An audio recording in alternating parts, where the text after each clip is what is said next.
Here we got 1967 Camaro 396 SS. You know it's a 67 right off the bat because the vent windows. First year had the vent windows, wing windows, or what you want to call them. Looks nice and clean under here.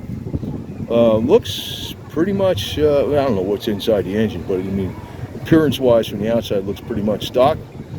And you got the flex fan with the clutch. That was to give you a little more horsepower. That was actually more of a modern feature back in the 60s.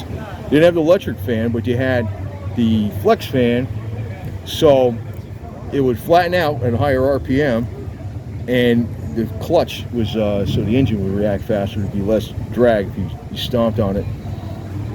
The clutch and the fan would slip a little bit. So it's got no AC, which is good. And this wasn't that recent of, in this time from 67, dual master cylinder. A lot of cars, not many years before that, didn't have dual master cylinders, man. I don't like that single pot. This dual master cylinder is the way to go. I mean, any car that's older car, if you're really going to watch for one thing, the brakes. And a lot of people are saying about the motors and stuff, but if you definitely want to do the dual master cylinder. And disc brakes up front, at least. They don't need to be nothing fancy, but. And again, you get the SS on the wheel.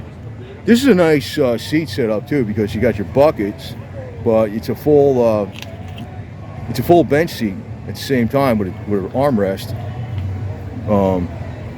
That makes it, I wish, well, I guess they can't really make bench seats anymore because they have to do 3 airbags, and the shoulder harness would be the problem. They'd have to incorporate the shoulder harness into the seat if they were going to do a bench seat.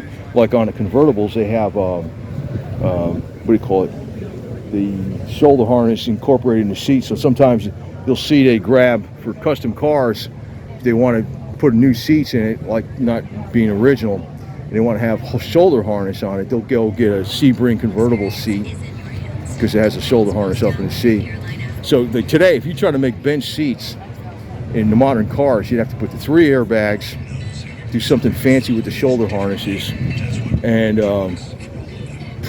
you'd be eliminating the center console, because then there'd be one convenience would be taken out, But personally, to me, that's the best setup right there. This bench seat with the buckets combined. SS. Should stop them. Anyway, I don't know. Maybe that's what that means too. SS always, has other connotations to it, to me. And I think a lot of people knew that too. That's why they bought them. It wasn't just super sport. There's a lot of things. They always had the rally flags on there. Turbojet 390s. Yeah, they used to use that word, turbojet. Body by Fisher. You'd be on the sill panels, or whatever you call those, on the rockers from the door sills. Body by Fisher. These were a very popular setup. You'd have like the rally inserts on the wheels with the five slotted rally wheels, the red striped tires. SS in the front. Vinyl tops were very popular back then. I personally like, I like the 67 to 69 best, and actually would prefer the 67 just because of those vent windows. And they kept saying they don't need them anymore because of Astro ventilation. I'm like, those vent windows are handy.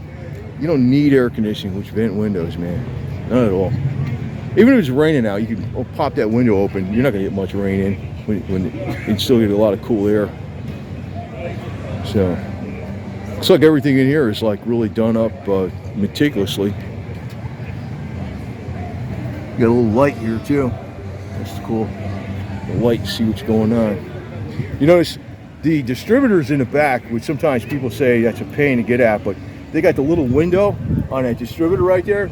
So it looks like he's got the points set up in here. You put an 1/8" Allen wrench in there, and you can adjust your dwell on the run while it's running, which makes it a heck of a lot easier. And when you adjust it as the points wear out, you put your dwell meter on there, you open up that little window, it slides up on the distributor, that little gray thing next to the vacuum advance thing. I don't know if you can see that right there. And you put your 1/8" Allen wrench in there, you turn it, and you adjust your dwell, and then your timing will snap back too. The other way, you know, your timing would get off where you got to maybe advance it a little more. So if the timing chain starts wearing out, so you got some slop in there, you might want to advance it a little more. But these cars always ran really good. I know today people are like, oh, carburetor. No, these cars ran great. As long as you set them up the way they're supposed to be, they ran great and they stayed reliable. But say every few thousand miles you have to, you know, just kind of adjust things a little bit. Not that they get way off. I mean, you can go 12,000 miles without a tune-up, but if you every few thousand miles you kind of like do some tweaks, cars ran perfect. Started up cold, wintertime, ran perfect.